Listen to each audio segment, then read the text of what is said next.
here we go. All right, what am I on? Oh my gosh, what if I don't even know what number I'm on? I think that's number 3. This is gonna be a really long video.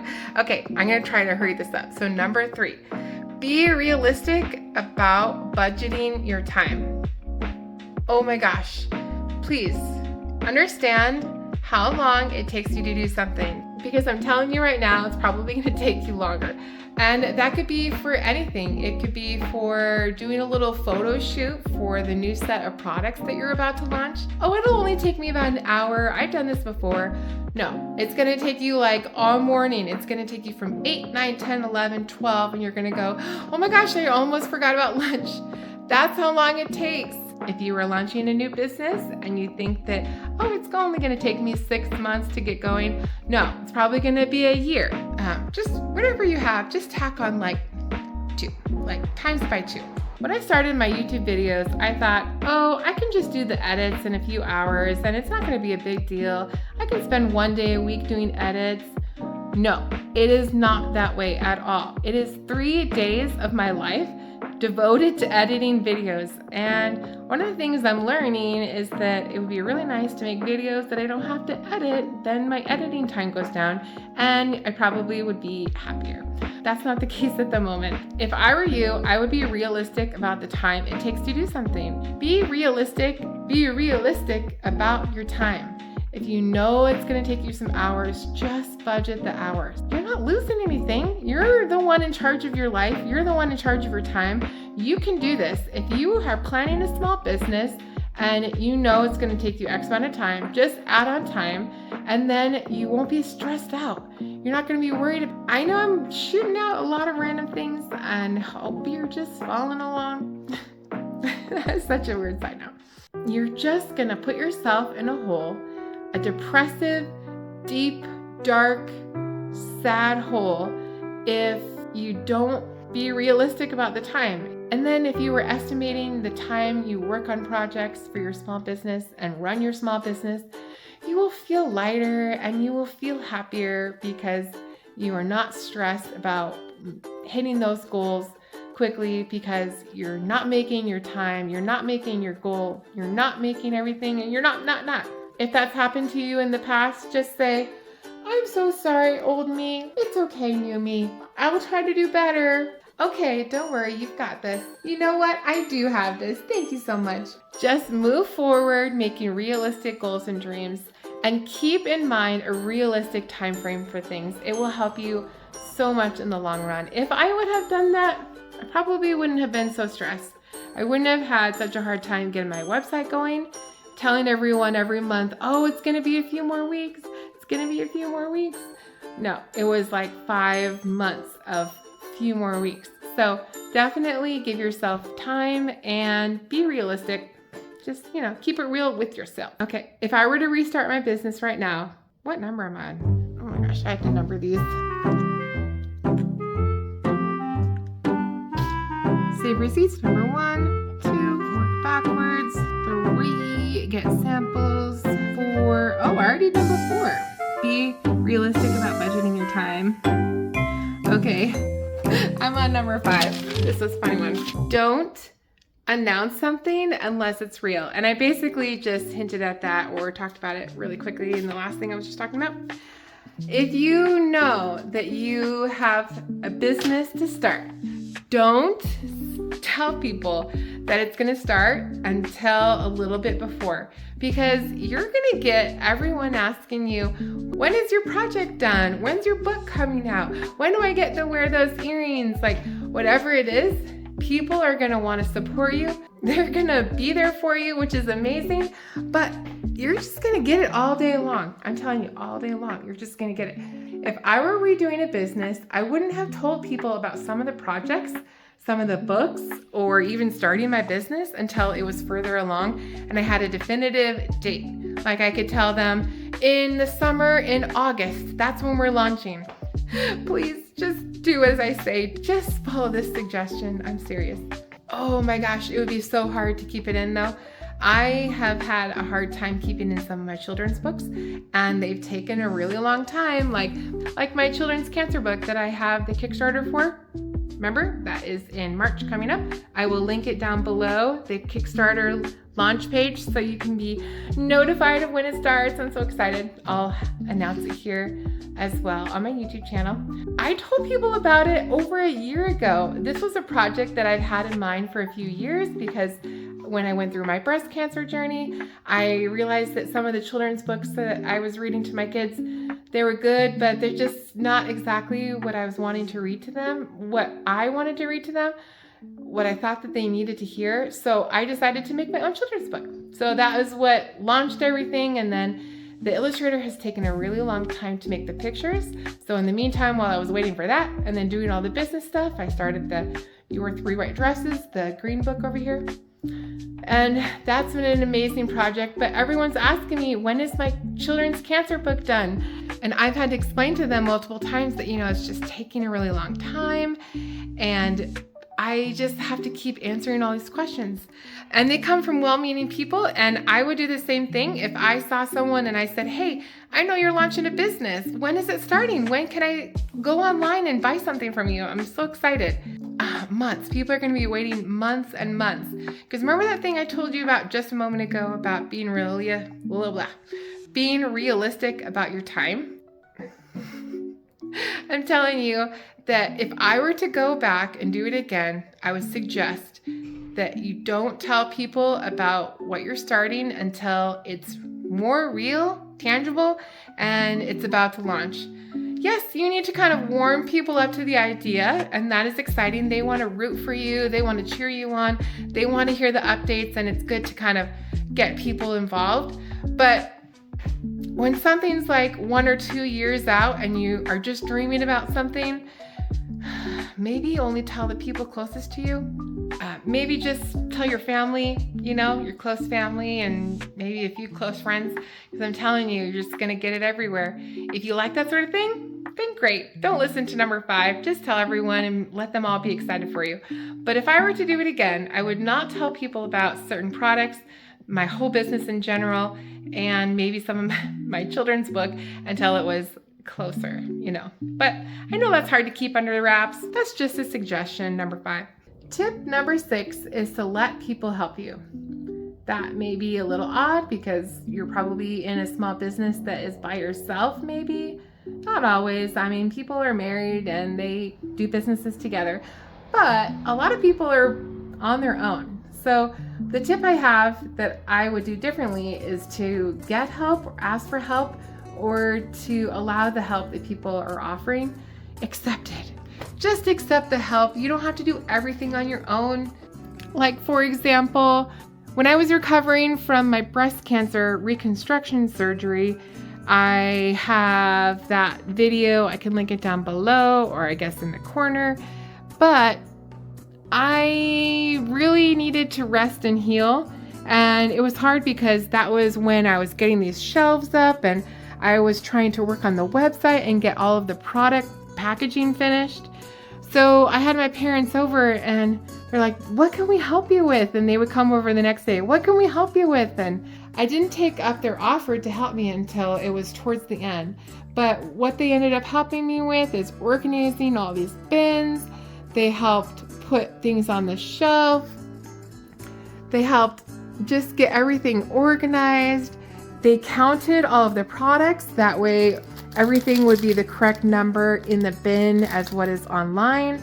They made sure that everything was good with the quality control. I wish that I would have let them help me. It would have been so nice to have their help with doing all of this work, because it can be exhausting doing everything by yourself. I would advise you that if you need help, don't put everything on yourself. Let yourself have some breathing room by asking for help. If people are offering help, accept the help. They want to. They love you. They want to support you, and they want to be there for you when you're starting your business. Whether it's your spouse or kids, family members, church members, neighbors, people at the school, PSA, is that what it's called? PSA, PTSA, something? The parents thing, where it's that parents thing at school. Just let them help you. Your business can go farther and you'll have less stress if you just let people help you. All right, we're in the room for this one. Number 7 is order in manageable quantities. This is a huge lesson that I had to learn the hard way. Hopefully I can make all my money back and that things will sell through. But right now, it's scary because all my money is tied into the inventory. Instead of having a few dollars in my bank account, I have a cup here on the shelf, and that goes for every single one of them and all of these keychains. And what I would advise you to do is to order in manageable quantities, because you don't know what is going to sell and what is not going to sell. And how do you know unless you try it out, right? So of course you have to have faith and know that your product is, going to sell well. Everyone really likes these flower wristlet keychains. They're super cute. I love all the different colors. But how do you know something's going to sell well? So you do have to have faith. You have to order enough that you're not going to be stuck with only a few left and people are wanting to order them, but you don't have enough. But you shouldn't be ordering so many products that you're worried about selling them. And I think that I overshot all my products. I think I ordered a little bit too much to start out with. Isn't that pretty? I love the peony ones. Super cute. So for all of these keychains, I ordered 250. So 250 of the cactus, 250 of the flower farmer, 250 of all of these. I would order next time in smaller amounts. Maybe instead of doing 250, maybe I would have done just 100. Next time I would really try to lower the quantities and see what sells before purchasing larger amounts. Order in manageable quantities. Another thing that goes along with small business, number 8, is creating what sells. I have had to learn this the hard way, obviously. Some of my stickers have been selling well, but some of them are not. And I'm a brand new company, so I don't expect that all of a sudden all my products are just going to be amazing and sell out. I am just starting. People are just starting to figure out that I have a business and that my business even exists. So this is a tough one, but being in business for a few months now, I've noticed that if I could go back, I would create only things that I know sell well. Not what I hope sells well, what I know sells well. And since it ties into the one I was talking about before, if you just order a small quantity, then you can see what sells. And then you'd have a better understanding of what more products you'd like to purchase to be able to sell to others. I mean, that's business 101.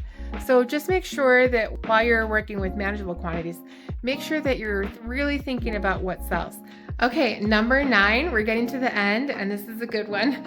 Don't buy unnecessary office equipment. Let me tell you again, don't buy unnecessary office equipment. All right, did I shout it loud enough? Because I'm telling you right now, you do not probably need it, because what is on TV, what is on Facebook, what is on YouTube even, it's not real life sometimes. I mean, this is real life for me. Yes, I have a little packing station. I have my boxes underneath. I have my little thermal printer and the tape.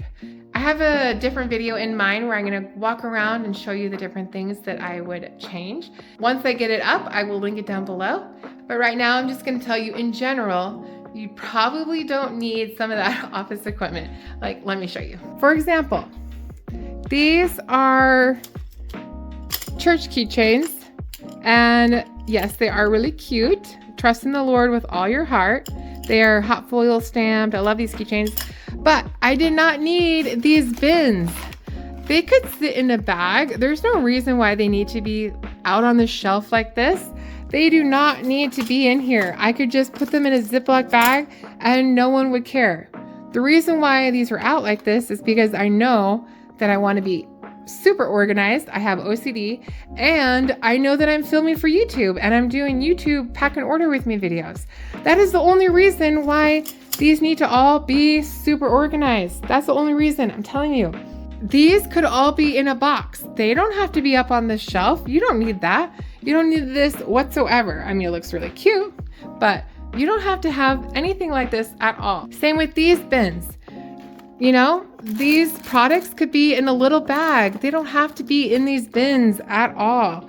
So just be mindful. It will help you save money in the beginning because running a small business can be a lot of money. It's very expensive and no one's got time for wasting money. And if I were doing it over, I wouldn't get some of these things. There's a lot of things I wouldn't have gotten.